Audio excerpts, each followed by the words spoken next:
A cold, methodical judge bets he can break the spirit of a convicted waitress who claims innocence. But when he discovers she might be his long-lost sister, everything he believes about justice crumbles. Tell us in the comments what you think makes a good judge. And don't forget to rate this story from 0 to 10 at the end. Enjoy. Judge Marcus Blackwood adjusted his black robe and stared at the case file before him with the same cold precision he had maintained for 15 years on the bench. Room 412 of the Metropolitan Courthouse was his domain, a place where emotion had no voice and the law spoke through his unwavering interpretation. At 52, Marcus had built a reputation as the most unforgiving judge in the district. Defense attorneys whispered warnings about drawing his courtroom, and prosecutors smiled when they saw his name on their cases. The morning light filtered through the tall windows, casting long shadows across the mahogany desk where Marcus reviewed the day's docket. His secretary, Mrs. Henderson, knocked gently before entering. "Your Honor, the Peterson appeal is scheduled for 10 o'clock. The defendant is requesting a hearing to present new evidence." Marcus didn't look up from his papers. "What's the nature of the alleged new evidence?" "She claims witness tampering in the original trial, sir. Says she has proof the prosecution's key witness was paid to lie." "They all claim that, Mrs. Henderson." "Schedule it for 15 minutes. That should be more than enough time to deny the motion." Mrs. Henderson hesitated at the door. "Sir, she's been writing letters to the court for 2 years. 57 letters, to be exact, all claiming innocence." Marcus finally raised his eyes, his gray stare as sharp as winter frost. "And I've rejected 57 appeals. What makes you think 58 will be different?" "Nothing, Your Honor. Just, she seems different from the others. They're all different until they're proven guilty. Close the door on your way out." As Mrs. Henderson left, Marcus returned to the file. Sarah Peterson, 28, convicted of armed robbery and assault. Sentenced to 8 years, served 3 so far. The case seemed straightforward when it crossed his bench 3 years ago. A desperate waitress at Mike's Diner, struggling with bills, allegedly robbed the restaurant's owner at gunpoint during closing time. The owner, Mike Sullivan, identified her clearly. A reliable witness, a clean-cut businessman who happened to be in the wrong place at the wrong time. Open and shut. But something nagged at Marcus as he reviewed the transcripts. Not doubt about the conviction. He never doubted his decisions. But curiosity about why this particular defendant had written more appeal letters than any other in his career. Most criminals gave up after the first rejection. A few tried twice. None had ever reached 57 attempts. At exactly 10 o'clock, the bailiff announced the case. "The court calls Peterson versus the state." Sarah Peterson entered the courtroom in handcuffs, her orange jumpsuit a stark contrast against her pale skin. She was smaller than Marcus remembered, barely 5'4", with strawberry blonde hair pulled back severely from her face. But her eyes, those green eyes, held something Marcus hadn't expected to see again after 3 years of imprisonment: defiance. She sat at the defendant's table next to her overworked public defender, David Chen, who looked like he'd rather be anywhere else in the world. Sarah kept her gaze fixed on Marcus, not with the desperate pleading he usually saw from convicted criminals, but with an unsettling confidence that made him shift uncomfortably in his chair. "Mr. Chen," Marcus began, his voice echoing through the nearly empty courtroom, "your client has requested this hearing to present what she claims is new evidence. Proceed, but I warn you that this court has little patience for fishing expeditions." David Chen stood nervously, shuffling through his papers. "Your Honor, my client has obtained affidavits from 2 witnesses who were present during the original investigation. These witnesses claim that Detective Raymond Morrison offered payment in exchange for testimony against Ms. Peterson." "Hearsay and speculation, Mr. Chen. Do you have documented proof of these alleged payments?" "We're still investigating." "Then you have nothing." Marcus's gavel hit the bench with finality. Motion denied. This court will not waste time on unsubstantiated accusations against law enforcement. Sarah Peterson stood abruptly, her chair scraping against the floor. "Your Honor, may I speak?" "You may not." "Sit down, Ms. Peterson. I have the right to represent myself if my counsel is inadequate." Marcus felt a familiar irritation rising in his chest. "Your counsel is adequate. The evidence against you was overwhelming. You were positively identified by the victim, caught with the weapon, and found in possession of the stolen money. This court rendered a just verdict based on facts, not fairy tales about corrupt detectives." Sarah's green eyes flashed with something Marcus couldn't quite identify. "You never looked at the timeline, did you? I said sit down. The robbery happened at 11:15 p.m. I was clocked out of my shift at the diner at 11:23 p.m., 8 blocks away. The timestamps on the security cameras prove it. But somehow I managed to rob Mike Sullivan and get back to clock out in 8 minutes? Marcus felt the first crack in his certainty, but his voice remained steady. The jury considered all evidence and found you guilty beyond a reasonable doubt. The jury never saw the security footage from the diner. My lawyer never requested it. David Chen looked genuinely surprised. Sarah, you never told me about... Because you never asked. Sarah turned back to Marcus, her voice rising. And you, Your Honor, you never cared enough to ask either. You decided I was guilty the moment you saw a poor waitress accused of robbing her workplace. It fit your worldview perfectly. The courtroom fell silent except for the hum of fluorescent lights. Marcus felt something stirring in his chest. Not doubt, but anger at being challenged so directly. Ms. Peterson, you are out of order. Bailiff, escort the defendant. I know who you are. The words hung in the air like smoke from a gun. Marcus froze, his hand halfway to the gavel. What did you say? Sarah's voice dropped to barely above a whisper. But in the silent courtroom, every word carried clearly. I know exactly who you are, Marcus. And I know what you did. The bailiff moved towards Sarah, but Marcus held up his hand. Something in her tone, the way she said his first name, sent an unexpected chill through him. Explain yourself, Ms. Peterson. Not here. Not in front of everyone. Sarah's eyes never left his face. Grant me a private hearing. Just you and me. No lawyers, no bailiffs, no court reporter. Give me 10 minutes and I'll tell you something that will change everything you think you know about justice. Marcus should have denied the request immediately. Every protocol, every rule of judicial conduct screamed against a private meeting with a convicted criminal. But something in Sarah Peterson's voice, something familiar and haunting, made him pause. This is highly irregular.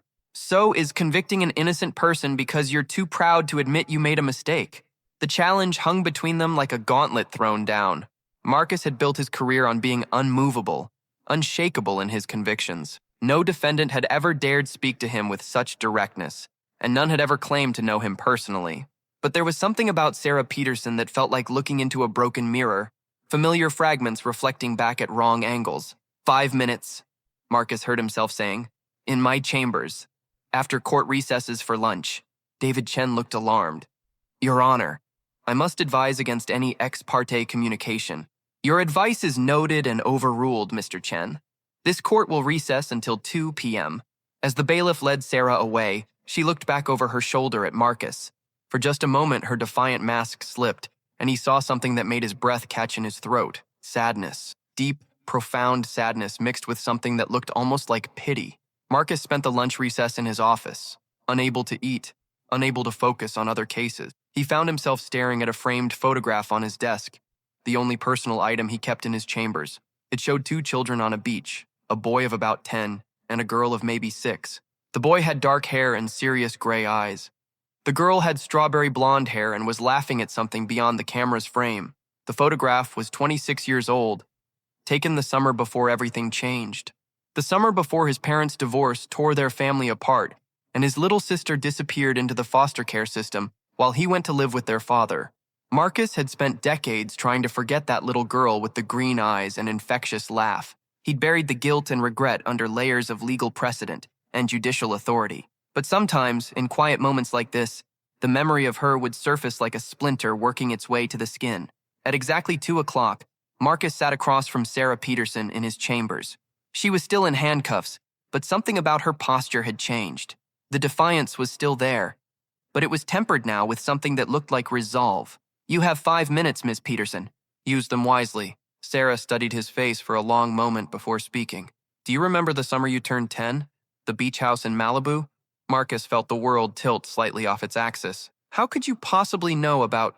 You built a sandcastle that was taller than me.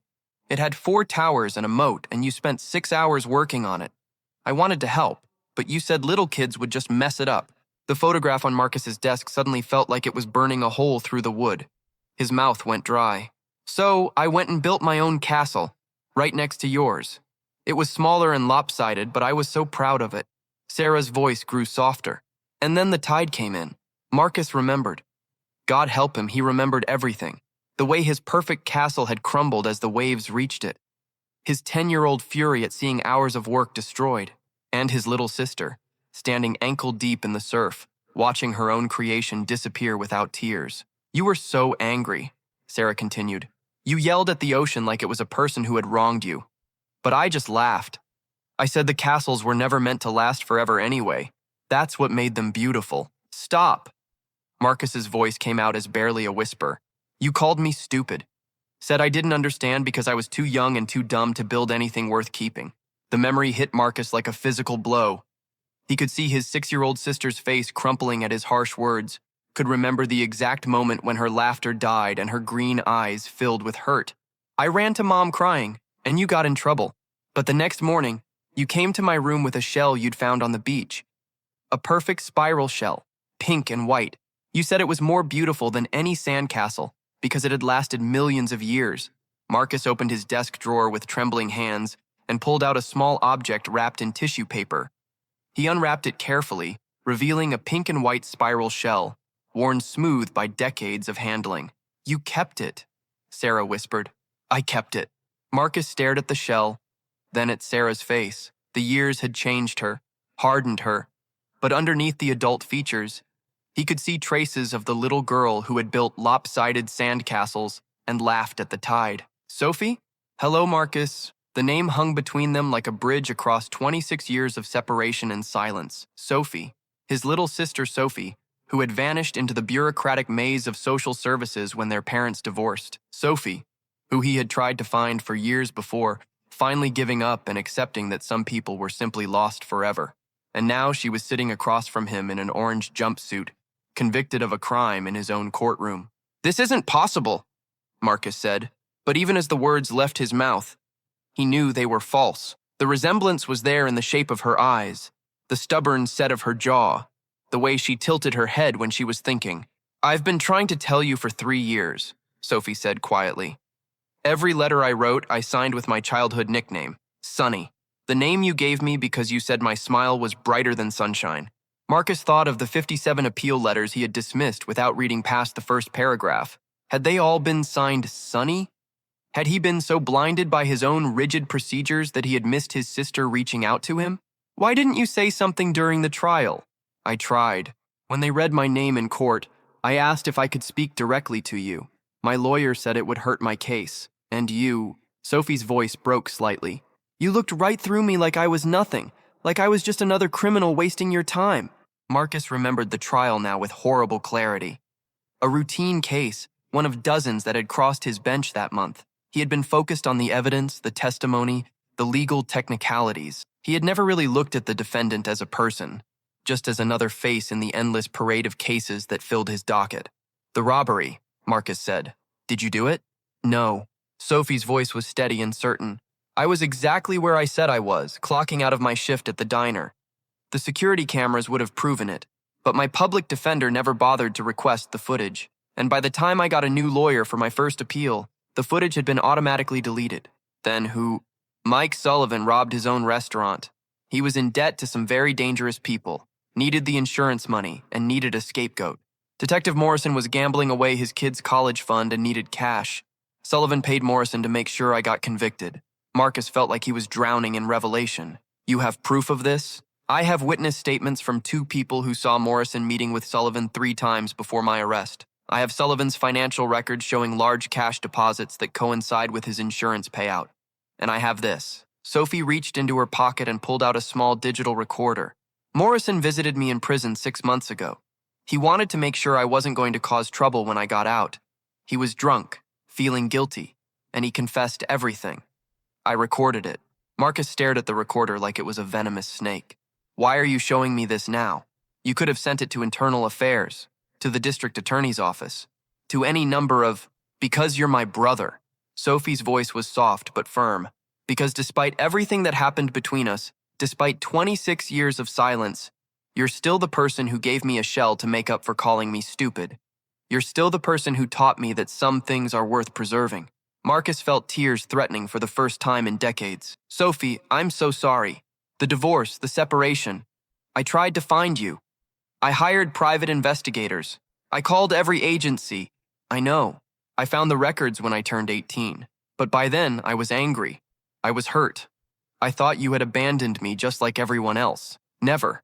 I never stopped looking until you became Judge Blackwood. Cold, impartial, unmovable. The perfect judge who never lets emotion cloud his judgment. The accusation hit Marcus like a slap. I became what the law required me to become. You became afraid, Sophie said gently. Afraid of making mistakes, afraid of being wrong, afraid of caring too much about the people who came before you. Because caring about people means you might lose them again. Marcus stood and walked to the window, his back to Sophie. The city spread out below him, full of people he had judged, sentenced, and dismissed. For 15 years, he had prided himself on his objectivity, his ability to see past the human drama to the cold facts of each case. But he had missed the most important fact of all. He had sent his own sister to prison for a crime she didn't commit. What do you want from me? He asked without turning around. I want you to listen to that recording. I want you to look at the evidence I've gathered. And then I want you to do what you should have done 3 years ago, which is your job. Not as the great Judge Blackwood, but as someone who actually cares about justice. Marcus turned back to face her.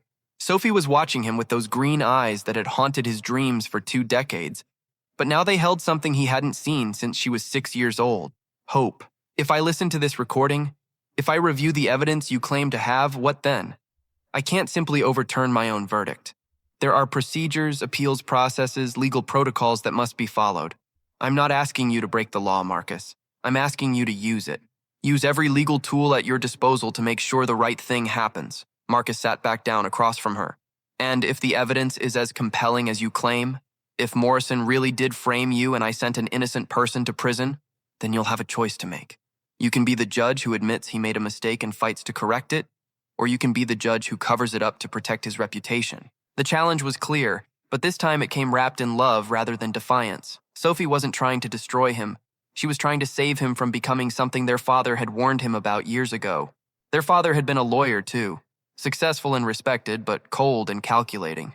Don't become like me, son, he had said during one of their rare conversations after the divorce. Don't let the law replace your heart. That's what cost me your mother and your sister. Marcus had ignored the warning, convinced that emotion was the enemy of justice. But sitting across from Sophie, he realized that justice without compassion wasn't justice at all. It was just institutional vengeance dressed up in robes and ceremony. Play the recording, he said. Sophie's hands shook slightly as she pressed play.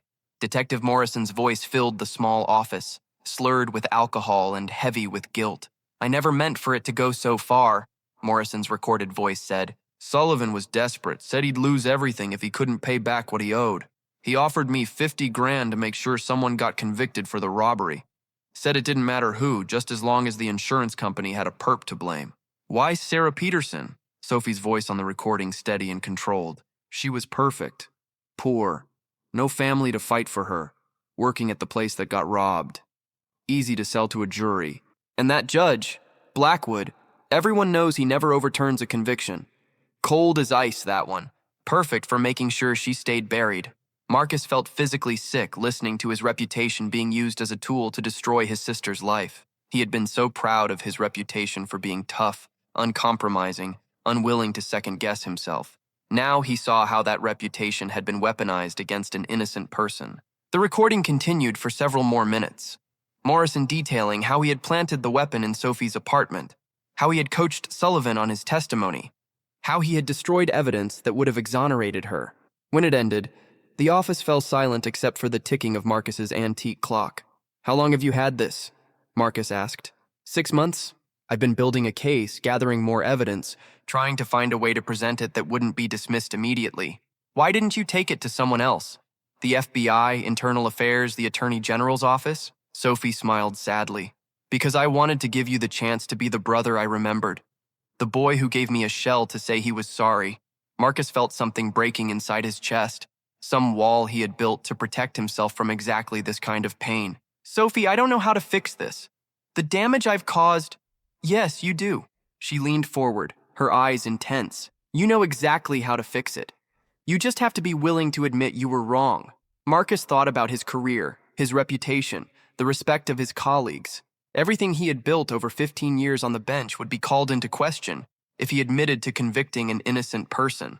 Other cases would be reviewed. Other defendants would file appeals, other lawyers would question his judgment. But looking at Sophie, seeing the hope in her eyes despite everything he had put her through, Marcus realized that his reputation was a small price to pay for his sister's freedom. And more than that, it was a small price to pay for his own redemption. "What do you need me to do?" Sophie smiled, and for just a moment, Marcus saw the 6-year-old who had laughed at the tide and built lopsided sandcastles. "I need you to be brave enough to tear down the castle you built and admit it was never as perfect as you thought it was." Marcus reached across the table and took Sophie's handcuffed hands in his own. Her skin was cold, roughened by years of prison work, but her grip was warm and strong. "I'm sorry, Sonny," he whispered, using her childhood nickname for the first time in 26 years. "I'm so sorry." "I know," she said. "Now let's fix it." Marcus pressed the intercom button on his desk. "Mrs. Henderson, clear my calendar for the rest of the week, and get me District Attorney Williams on the phone. Tell him it's urgent." "Yes, Your Honor." "Anything else?" Marcus looked at Sophie, who was watching him with tears in her eyes. "Yes.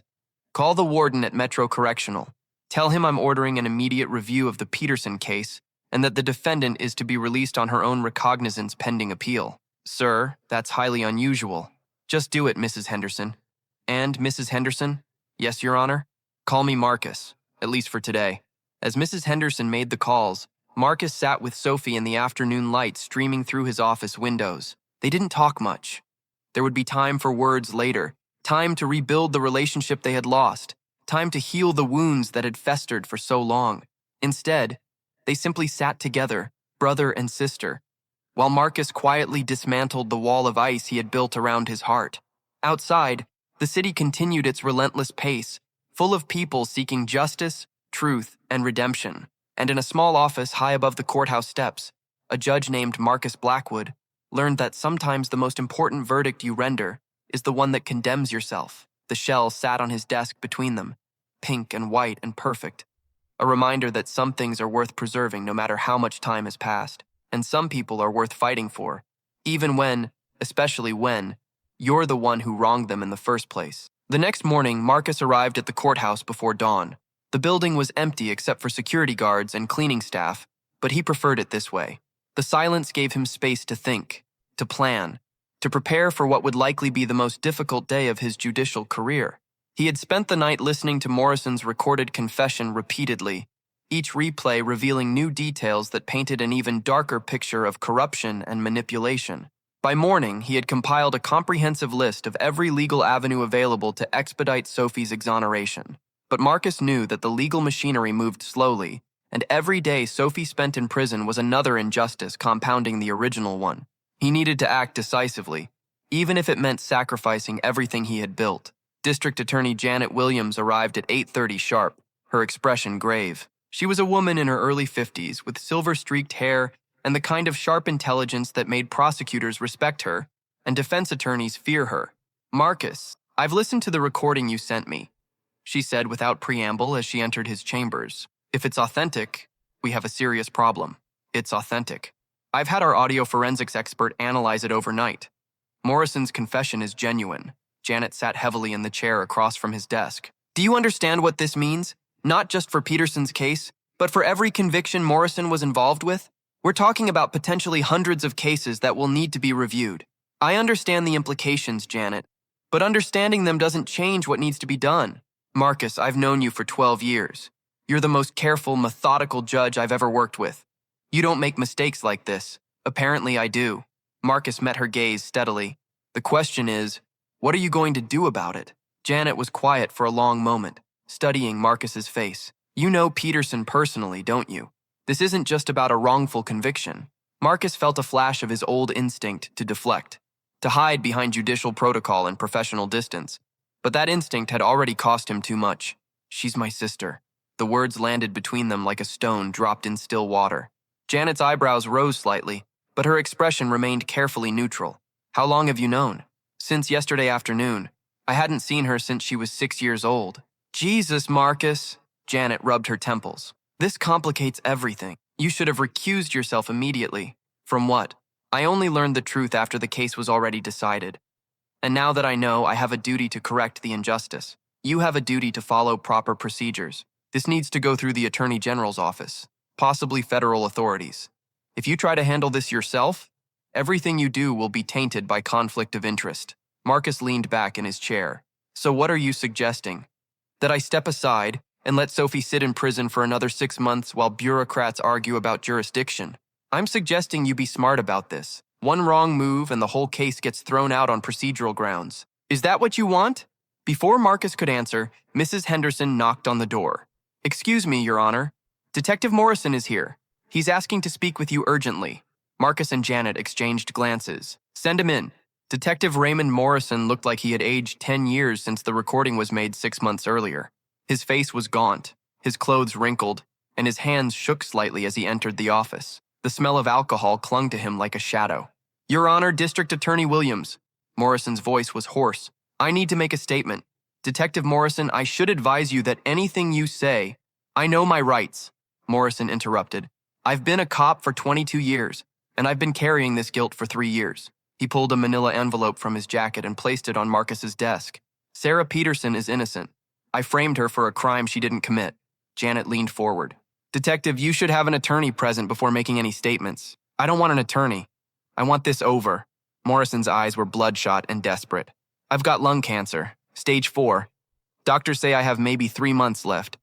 I can't die knowing an innocent woman is rotting in prison because of me. Marcus opened the envelope. Inside were bank records, photographs, and what appeared to be a signed confession. Mike Sullivan paid me $50,000 to frame Peterson, Morrison continued. He robbed his own restaurant for the insurance money, needed someone to take the fall. I planted the weapon in her apartment, coached Sullivan on his testimony, and destroyed the security footage that would have proven her innocence. Why Peterson specifically? Janet asked. She was perfect for the frame. No family, no money for a good lawyer, no political connections, just a broke waitress nobody would fight for. Morrison's voice cracked. I told myself she'd get a light sentence, maybe probation. But then she got assigned to Blackwood's court, and everyone knows he never shows mercy. Marcus felt like Morrison had reached across the desk and slapped him. His reputation for being harsh had been weaponized against his own sister. There's more, Morrison said. I wasn't the only dirty cop Sullivan was paying. He had 3 of us on his payroll, feeding him information about police investigations, making sure his gambling debts stayed off the official radar. Names, Janet demanded, her prosecutor instincts taking over. Morrison pulled out a second piece of paper. Detective James Parker and Sergeant Maria Gonzalez. They helped me sell the frame job to the department. Made sure no one looked too closely at the timeline or questioned the evidence. Marcus stared at the names. 2 more officers he had trusted, whose testimony he had accepted without question in dozens of cases over the years. Detective Morrison, Marcus said carefully, I need you to understand that this confession will likely result in criminal charges against you. Perjury, tampering with evidence, conspiracy. You're looking at serious prison time. I know. Morrison met Marcus's eyes. But maybe if I tell the truth now, I can live with myself for whatever time I have left. Janet stood and walked to the window. This is a prosecutorial nightmare. We'll need to review every case these 3 officers were involved with, notify every defendant who might have been wrongfully convicted, prepare for a media firestorm that will destroy public confidence in the entire system. But it's the right thing to do, Marcus said quietly. Right and smart aren't always the same thing, Marcus. No, but in this case, they are. Marcus picked up his phone and dialed. Mrs. Henderson, get me Judge Patricia Cole. Tell her I need an emergency hearing this afternoon to vacate a conviction. Marcus, what are you doing? Janet asked. My job. Judge Patricia Cole was Marcus's oldest friend on the bench, and one of the few people whose legal opinion he truly respected. She had been practicing law longer than Marcus had been alive, and her chambers were filled with photographs of the hundreds of attorneys she had mentored over her 40-year career. Marcus, this is highly irregular, Judge Cole said as she reviewed the evidence spread across her desk. You're asking me to vacate your own conviction based on new evidence that directly implicates you in a wrongful imprisonment. I'm asking you to correct an injustice, Patricia. The same thing you've been doing for 4 decades, but the optics are terrible. It looks like you're trying to cover up your own mistake by rushing through an expedited hearing. Then what would you do? Judge Cole leaned back in her leather chair, her gray eyes thoughtful. If I were in your position, I'd recuse myself completely and let another judge handle the entire matter. How long would that take? 6 months, maybe longer. There would need to be investigations, hearings, appeals processes. Sophie has already spent 3 years in prison for a crime she didn't commit. I won't let her spend another 6 months there while we worry about appearances. Sophie? Judge Cole's eyebrows rose. You know this defendant personally? Marcus hesitated for just a moment, then made his choice. She's my sister. The words seemed to echo in the quiet chamber. Judge Cole studied Marcus's face for a long moment. Your sister, the one you've been looking for since you were children? Marcus nodded. Judge Cole was one of the few people who knew about his search for Sophie, about the guilt he carried over their separation. Marcus, this changes everything. You can't be involved in this case at all now. I'm already involved. I'm the one who convicted her, which is exactly why you need to step back and let someone else handle it.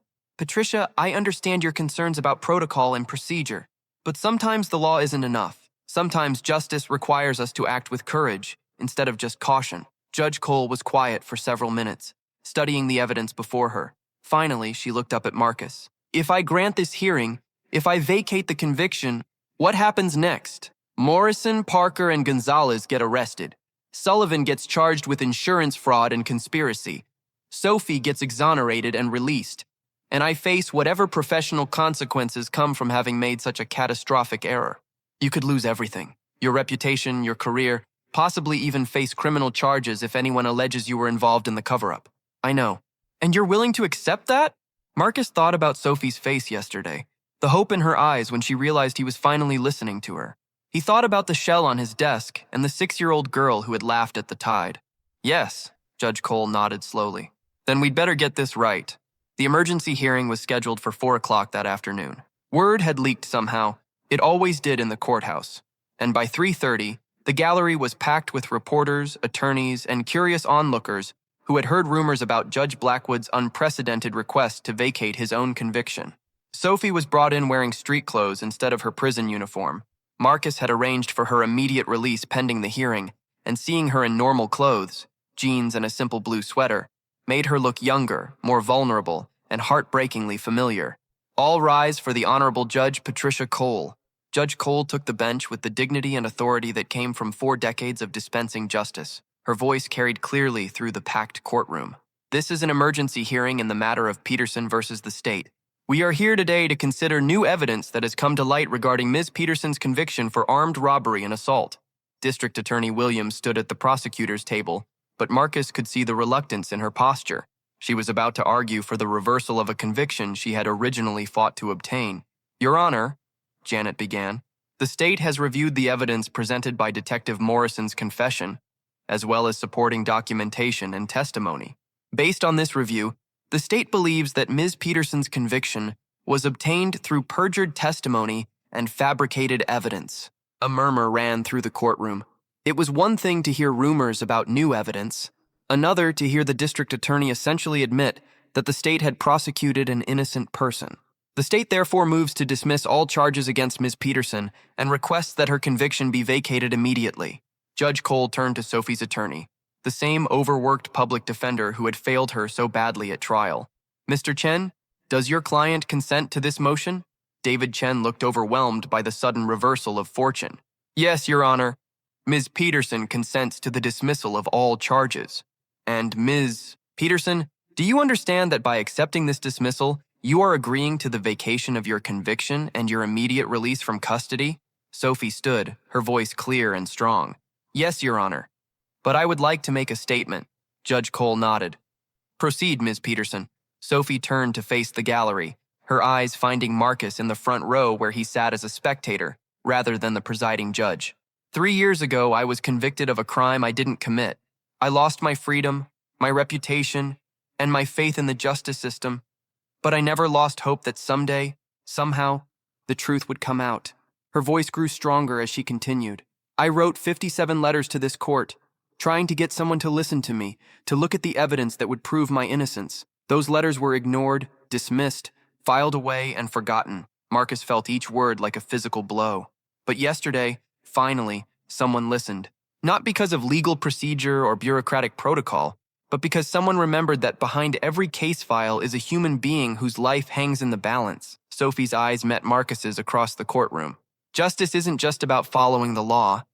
It's about having the courage to admit when you've made a mistake and the strength to fix it, no matter what it costs you personally. She turned back to Judge Cole. I forgive everyone who played a role in my wrongful conviction, because forgiveness is the only way any of us can move forward.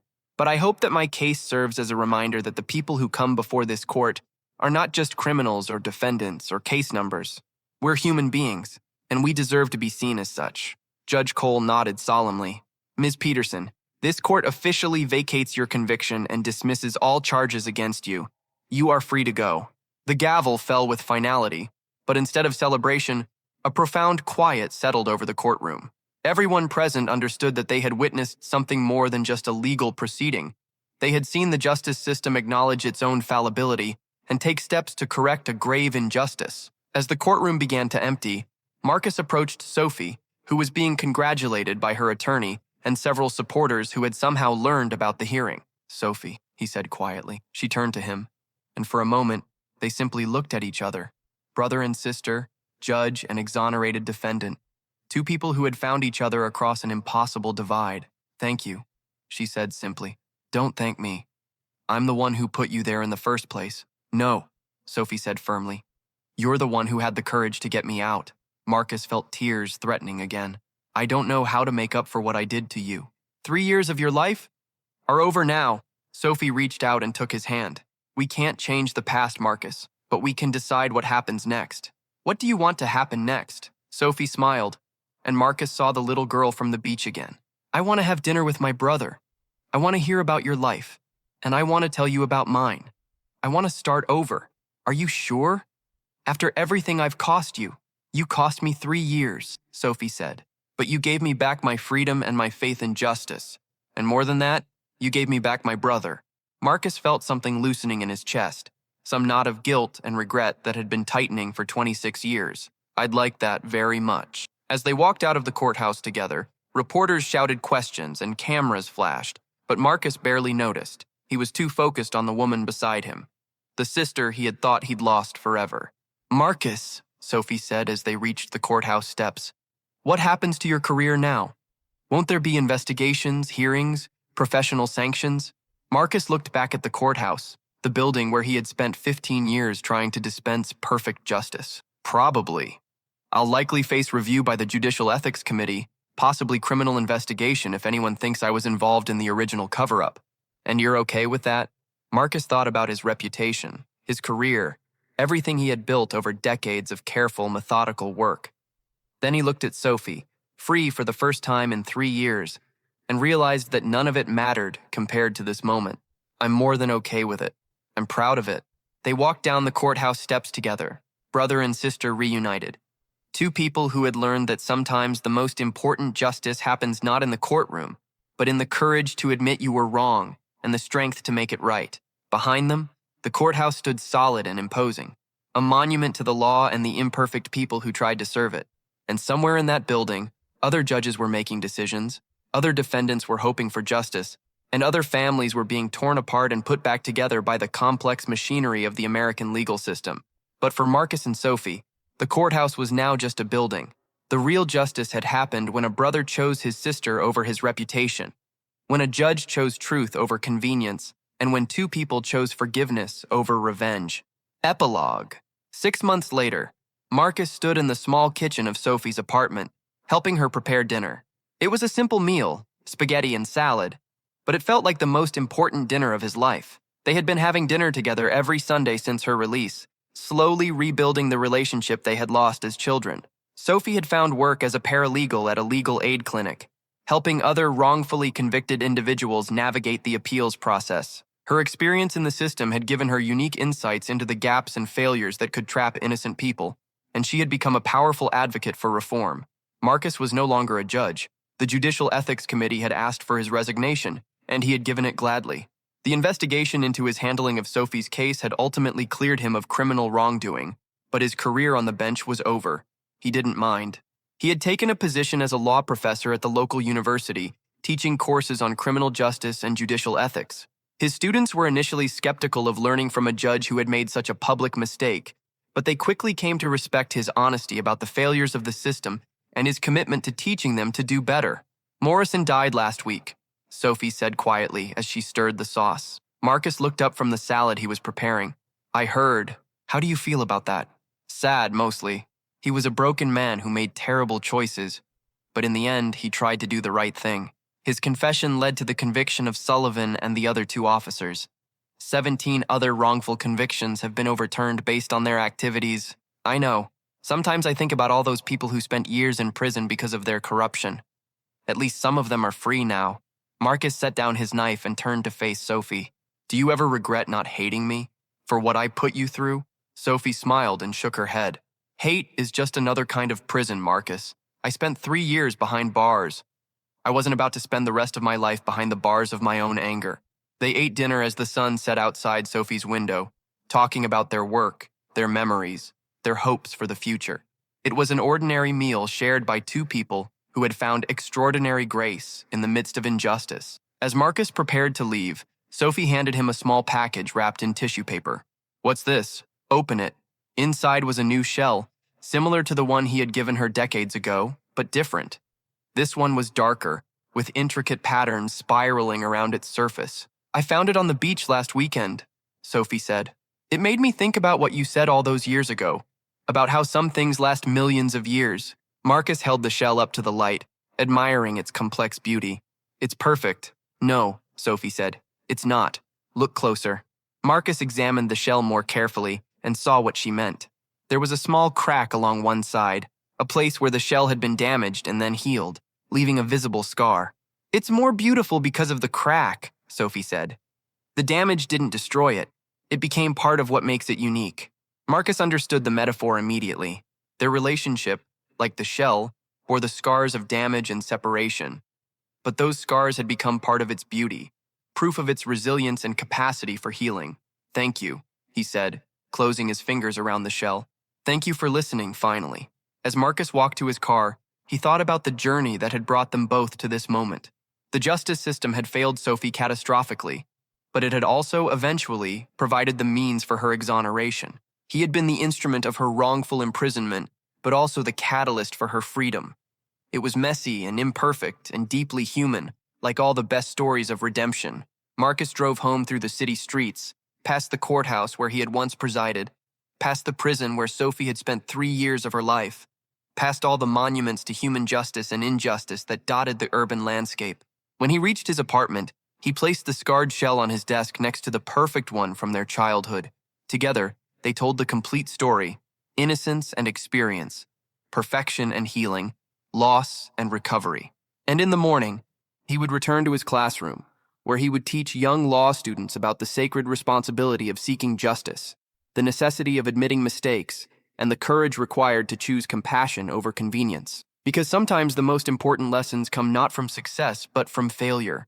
And sometimes the greatest justice happens not when the system works perfectly, but when flawed human beings find the strength to make it work better. The shells sat on his desk in the lamplight, two small treasures preserved across decades of separation, proof that some things, love, family, the hope for justice, are indeed worth keeping, no matter how much time has passed or how badly they've been damaged. Outside his window, the city slept, full of people seeking justice, truth, and redemption. And in a small apartment overlooking the courthouse, a former judge named Marcus Blackwood learned that sometimes the most important verdict you render is the one that convicts your old self and sets your better self free. What do you think makes true justice? Following the law perfectly or having the courage to admit when the law has failed? Tell us in the comments below, and don't forget to rate this story from 0 to 10. Have you ever had to choose between protecting your reputation and doing what's right? Share your thoughts, and remember to subscribe for more powerful stories about justice, redemption, and the complex choices that define who we really are.